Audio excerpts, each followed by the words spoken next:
स्वयं को किया अर्पित। प्राचीन समय में एक गांव में एक डाकू रहता था। उसकी पत्नी और उसके 2 बच्चे थे। वह डाकू रोज रात को जंगल की ओर जाता और जंगल में आने जाने वाले हर राहगीर के पास जो कुछ होता वह सब कुछ छीन लेता था। सुबह होने से पूर्व ही वह अपने घर लौट आता था। चोरी में जो कुछ मिलता था उसी से उसका घर चलता था। कुछ दिन ऐसे ही बीत गए। एक दिन जब डाकू शाम को चोरी के लिए निकला तो रास्ते में उसे कोई पथिक नहीं मिला।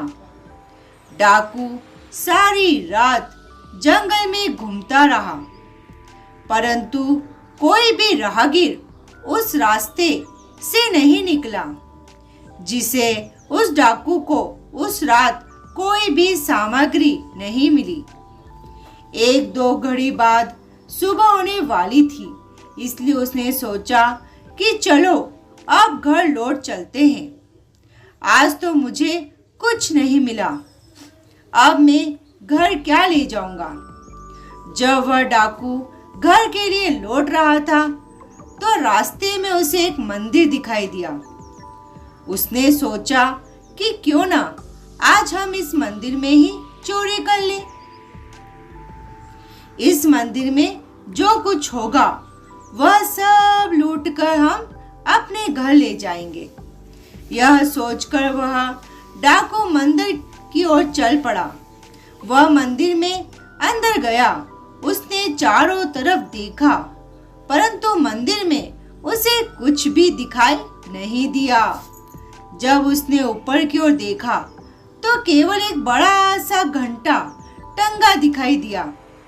डाकू ने बहुत कोशिश की कि वह उस घंटे को उतार सके, परंतु वह घंटा बहुत ऊपर टंगा था। डाकू उसे छू भी नहीं पा रहा था। डाकू की लाख कोशिशों के बाद भी उसका हाथ घंटे तक नहीं पहुंच रहा था। फिर डाकू के मन में आया कि क्यों ना हम भगवान की मूर्ति पर चढ़कर इस घंटे को उतार ले। डाकू घंटा उतारने के लिए भगवान पर पैर रखकर ऊपर चढ़ने लगा और घंटा उतारने लगा। तभी भगवान प्रसन्न हुए और कहा, मांगो डाकू, क्या चाहते हो। डाकू घबरा गया। वह सोचने लगा कि हम तो भगवान के मंदिर में चोरी के लिए आए थे और वह तो प्रसन्न होकर कह रहे हैं कि मांगो, क्या चाहते हो। तब भगवान ने कहा, घबराओ मत, सब लोग तो हमें फल, बेल पत्ती आदि चढ़ाते हैं, लेकिन तुमने तो अपने आप को हमें चढ़ा दिया, इसलिए मांगो, क्या मांगना चाहते हो। डाकू भगवान के चरणों में गिर पड़ा और कहने लगा, भगवान हमें माफ करो, हम चोरी के लालच में यह सब करने जा रहे थे, माफ करो भगवान।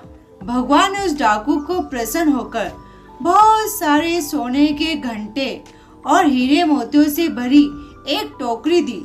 फिर भगवान अंतर ध्यान हो गए। डाकू इतना सारा धन पाकर बहुत खुश हुआ और वह घर की ओर लौट आया।